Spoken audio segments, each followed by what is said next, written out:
آج کی دنیا میں جب انسان نے اتنی ترقی کر لی ہے، سکون اور اطمینان کی اتنی راہیں ہموار کر لی ہیں کہ انسان خوشی، اطمینان، فرح، راحت ان سب چیزوں کو حاصل کر سکے، اتفاق کی بات یہ ہے کہ امریکہ، یورپ، مغربی ممالک جو ان سب چیزوں کے اندر سب سے زیادہ ترقی یافتہ ہیں، آج ایک مہلک بیماری کے شکار ہیں۔ ڈپریشن، مایوسی، بے سکونی، بے اطمینانی، اور اس کی انتہا یہ ہے کہ سویڈن وہ ملک ہے جس میں خودکشیاں سب سے زیادہ عام ہو گئی ہیں، کیونکہ انہوں نے مذہب کو ترک کیا۔ اس سے پہلے جاپان تھا، انہوں نے بھی مذہب کو ترک کیا، اللہ کے تصور کو، ایک رب کے تصور کو کہ یہ زندگی کا مقصد ایک خالق ڈیفائن کرے گا، انہوں نے اس کا انکار کیا، اور وہ روحانی لحاظ سے، ذہنی لحاظ سے اور تہذیب کے لحاظ سے جانوروں سے بھی زیادہ بدتر ہو چکے ہیں، اور ان کا اختتام یہی ہے کہ یا تو وہ اپنے آپ کو خود ختم کر لیتے ہیں یا کوئی ان کی زندگی کو خاتمے تک لے جاتا ہے۔ مسئلے کی بات یہ نہیں کہ یہ کیوں ہو رہا ہے، مسئلے کی بات یہ ہے کہ مسلمان ممالک کے اندر بھی آج جو اللہ پر ایمان رکھنے والا ہے،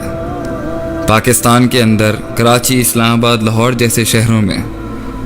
سائیکیٹرسٹ اور psychologist depression, bipolars, major depressive disorders, ان بیماریوں کو زیادہ بیان کرتے ہیں کہ یہ عام ہو گئی ہیں،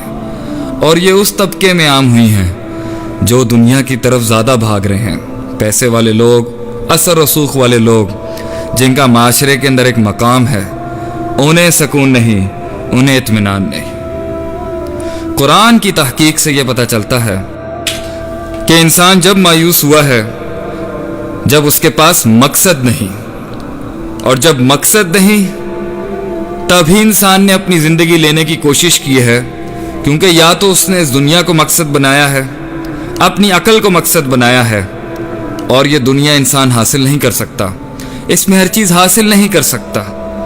اس کے باوجود بھی، اس دنیا کے پیچھے لگنے کے باوجود بھی انسان نے اپنی جان لے لی۔ اور اتنی خوبصورت تخلیق جو اللہ تعالیٰ نے انسان کو ایک پانی کے نطفے سے، ایک بے جان نطفے میں اس میں جان ڈالی، پھر وہ اتنا خوبصورت انسان بنا، ہر چیز اپنے پرفیکٹ آرڈر پہ آئی، آنکھ، کان، بال، اس کے ہاتھ، اندر رگیں، یہ سب چیزیں ایک خالق کے اوپر دلیل ہیں۔ اس کے باوجود بھی انسان نے وہ چیز نہیں تلاش کی جو اسے کرنی چاہیے تھی، اور جنہوں نے کی تو اس دنیا کے اندر مین میڈ پرسیپشن، خود ساختہ قانون انسان کے زندگی جینے کے لیے، اس نے انسان کو جو بھی مقصد ڈیفائن کیا، انسان مایوس ہی ہوتا چلا رہا۔ اور یہ آج کی بات نہیں ہے، قرآن کہتا ہے، اللہ تعالیٰ کا کلام یہ فرماتا ہے ہم سے کہ ماضی میں جتنے بھی کفار گزرے، جتنے بھی لوگ گزرے جنہوں نے اللہ تعالیٰ کا انکار کیا، یا انہوں نے اس مقصد کا انکار کیا، کیونکہ اللہ تعالیٰ خود بھی الحق ہے، وہ خود ایک ٹروتھ ہے، ایک سچائی ہے، جس کو کوئی شخص اس دنیا کے اندر، دنیا کی کوئی دلیل بھی لے آئے، کیسے اس چیز کا انکار کرے گا کہ ایک بے جان نطفہ کیسے ایک انسان بن جاتا ہے۔ اللہ تعالیٰ قرآن میں فرماتے ہیں کہ جو منکرین تھے، جو اللہ تعالیٰ کا انکار کرتے تھے، وہ کہتے تھے اعوذ باللہ من الشیطان الرجیم وقالوا ما هي الا حیاتنا الدنیا، وہ کہتے تھے کہ یہ کچھ بھی نہیں ہے مگر دنیا کی زندگی، نموت و نحیا، ہم مرتے ہیں اور جیتے ہیں، وما یہلکنا الا الدہر، نہیں ہمیں ہلاک کرتی، نہیں ہمیں ختم کرتی، نہیں ہمیں موت دیتی مگر وقت، ٹائم، الدہر۔